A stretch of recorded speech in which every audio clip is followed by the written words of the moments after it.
Du besoin naît l'invention. Aujourd'hui, les sous-marins, troisième partie. Alors que le monde entier plonge dans le XXe siècle, les sous-marins continuent de se perfectionner. Après le sous-marin électrique Gymnote, que nous avons vu dans la précédente vidéo, la France lance le Gustave Zédé en 1893. C'est le deuxième sous-marin à propulsion conventionnelle de l'armée française. Il peut alors atteindre 15 km/h en plongée. Initialement nommé Sirène, il sera rebaptisé Gustave Zédé en hommage à son concepteur mort précédemment. Ainsi, en 1901, c'est le président de la République en personne, Émile Loubet, qui effectuera une plongée à bord du sous-marin dans la rade de Toulon. Pendant ce temps, de l'autre côté de la Manche, un Irlandais, John Philip Holland, est introduit par son frère dans une organisation luttant contre l'occupation britannique en Irlande. Il a alors l'idée de développer ni plus ni moins qu'un sous-marin pour détruire les navires britanniques. Enchaînant les prototypes, c'est au bout du 6e qu'il décide de combiner un moteur électrique pour aller sous l'eau et un moteur à essence pour deux choses, à la fois la navigation en surface, mais aussi et surtout pour recharger les batteries afin de pouvoir replonger. Plusieurs fois lauréat d'un concours organisé par la marine américaine, son 6e prototype est finalement acheté par l'US Navy en 1900, après que celui-ci ait été équipé de lance-torpilles. Il est le premier sous-marin à propulsion conventionnelle de l'armée américaine. Ironie de l'histoire, Holland aura développé les premiers sous-marins modernes, des marines à la fois américaines, japonaises et britanniques.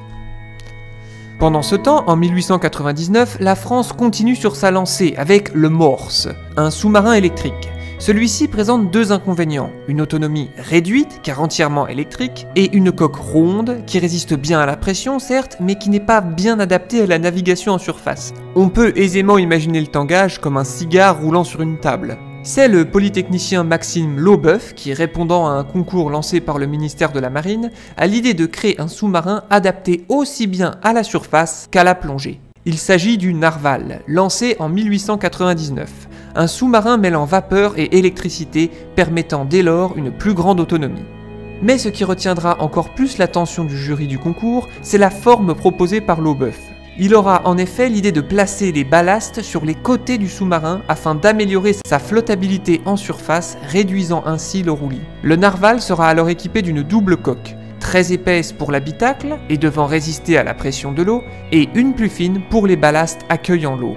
On parle alors de submersible, un navire de surface pouvant plonger sous l'eau. Pour la petite histoire, Laubeuf aura l'occasion d'assister en 1912 à une opération unique au monde, le chargement d'un sous-marin à bord d'un navire. Celui-ci, construit à Bordeaux et spécialement conçu pour le transport de submersibles, portait un nom pour le moins approprié, le Kangourou.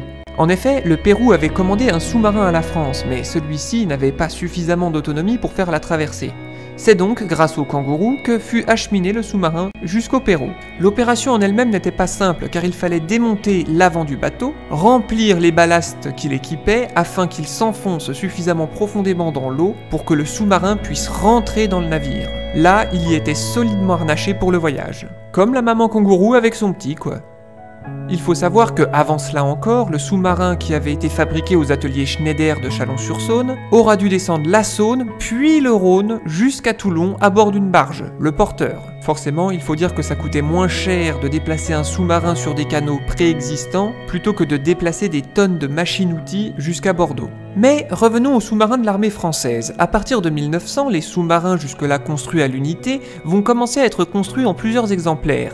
Ainsi vont sortir des chantiers de Cherbourg, de Rochefort et de Toulon, 4 sous-marins de classe Sirène et 4 de la classe Farfadet, 2 de classe Morse et 20 de la classe Naïade, surnommées les fritures parce qu'elles portaient toutes des noms de poissons. Ainsi on s'est retrouvé avec des sous-marins avec des noms assez classes, genre la dorade, l'esturgeon, l'anguille, le thon, la truite, bref. Arrêtons-nous une minute sur la classe Farfadet dont la conception laissait quelque peu à désirer. En effet, sur ces modèles, les ballasts et leurs purges se trouvaient à l'intérieur de la coque épaisse, ce qui nécessitait de laisser le capot ouvert le temps de la plongée afin de laisser s'échapper l'air. Ce n'est qu'une fois que le sous-marin est presque entièrement immergé que l'équipage pouvait fermer le capot et éviter l'entrée de l'eau dans l'habitacle.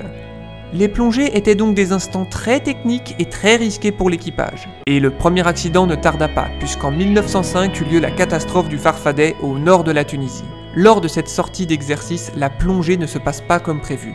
3 hommes sont expulsés du sous-marin par un souffle d'air avant d'avoir eu le temps de refermer le capot. Le sous-marin prend ensuite l'eau et s'enfonce au fond de la mer. Malgré 10 jours de tentatives de sauvetage, 14 membres d'équipage sur 16 périront dans cette catastrophe, les survivants étant 2 des marins éjectés lors du souffle d'air, le 3e ne survivant pas à l'expulsion. Un an plus tard, presque au même endroit, c'est le Lutin, un autre sous-marin de la classe Farfadet qui coulera à son tour à cause d'une vanne incomplètement fermée, qui entraînera l'éclatement du ballast. Les 16 membres d'équipage périront dans le naufrage. Arrivent alors les premiers sous-marins à propulsion diesel, avec la classe Aigrette, des navires de 35 mètres de long pour une vitesse en plongée de 11 km/h. À la veille de la Première Guerre mondiale, la France dispose de 75 sous-marins, de 13 types différents, dont une bonne partie sont peu performants. Elle n'en construira aucun pendant la guerre. Nous voici arrivés à l'aube du premier conflit mondial, au cours duquel la récente technologie du sous-marin se révélera être une arme redoutable, donnant lieu à de surprenantes innovations, mais cela, nous le verrons dans le prochain épisode, bien sûr, si vous le voulez bien.